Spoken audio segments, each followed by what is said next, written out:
We just got in Jensen's new CAR710X 7-inch digital media receiver. And besides its name, it actually is a pretty interesting head unit. This doubled-in features a 7-inch display, Bluetooth, Apple Carplay, and Android Auto. But with a price tag of $300, is the CAR710X worth taking a shot on? Stay tuned at the end of our video for power testing and my cons. Inside the box is an external microphone for hands-free calling, wiring harness,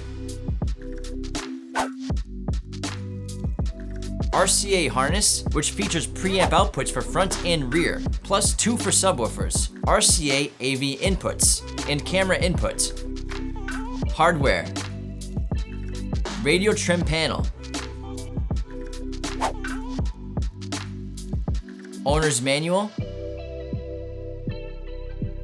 and a double-din head unit. The unique chassis of this stereo was designed in a way to ensure open space for expandability and connections. It sort of looks like a hollowed out double-din stereo, which is kind of what most double-dins are anyways. The rear connections include wiring harness, RCA AV input harness, Sirius XM, external microphone for hands-free calling, radio antenna, and USB pigtail.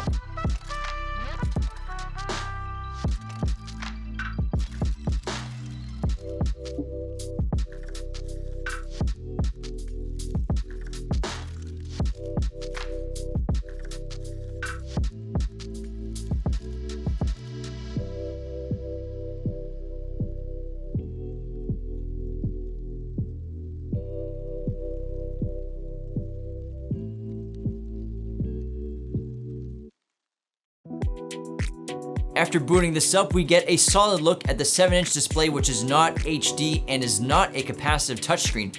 You gotta take those L's, guys. But the 1024-600 resolution is better than the usual 800 by 480 and gets us close to 720p. The operating system is a bit mundane, but it gets the job done. And the touchscreen could be a bit unresponsive at times.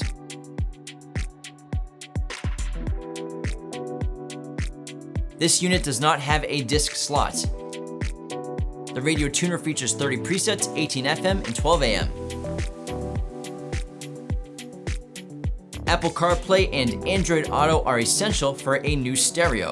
They both require a USB connection on this stereo that cannot operate wirelessly. This connection will also charge your device. Get access to your music, audio, messaging, and navigation apps, which all look great on the display. Video apps do not work and will not transfer. And again, it does not work with wireless Apple CarPlay or wireless Android Auto. Bluetooth streaming is pretty straightforward. You can connect multiple devices to the head unit, stream your music, plus make and receive hands-free calls. Bluetooth provides music tags. Download the J-Link Smart Remote app to control your head unit from your mobile device. With a USB thumb drive, the stereo is compatible with Xvid, MP3, MP4, and FLAC files. It is possible to screen mirror a device to the CAR710X with its RCA AV inputs. Use our mirroring adapter HDMIV-2. For iPhone, use a Lightning Digital AV adapter, and USB-C Android, use the Bueller BUC HDMI 6. Link in the bio for all adapters. This will effectively get you anything you want onto the stereo: YouTube, Netflix, HBO, whatever. Be aware that this is a safety hazard.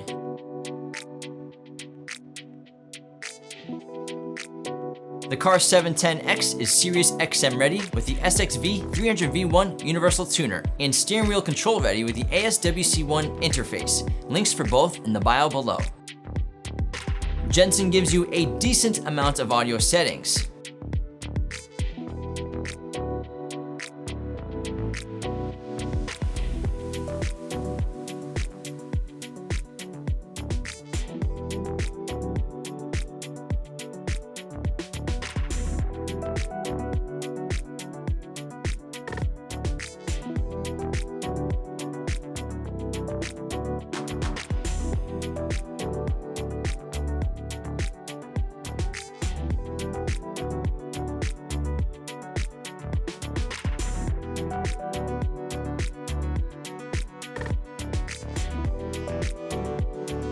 However, the only display settings are brightness and dimmer. You have no control over the background or wallpapers.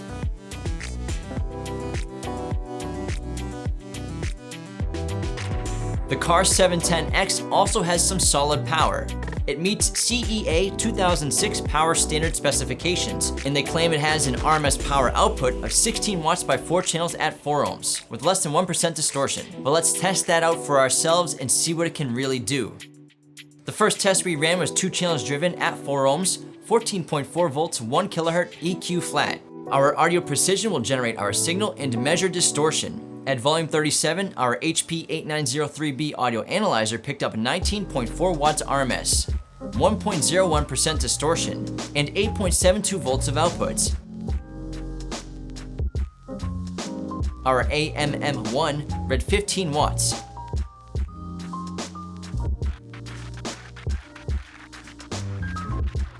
Down to 40 Hz, at volume 37, our HP picked up 18.97 watts RMS, 1.03% distortion, and 8.63 volts of output. Our AMM1 read 16 watts RMS.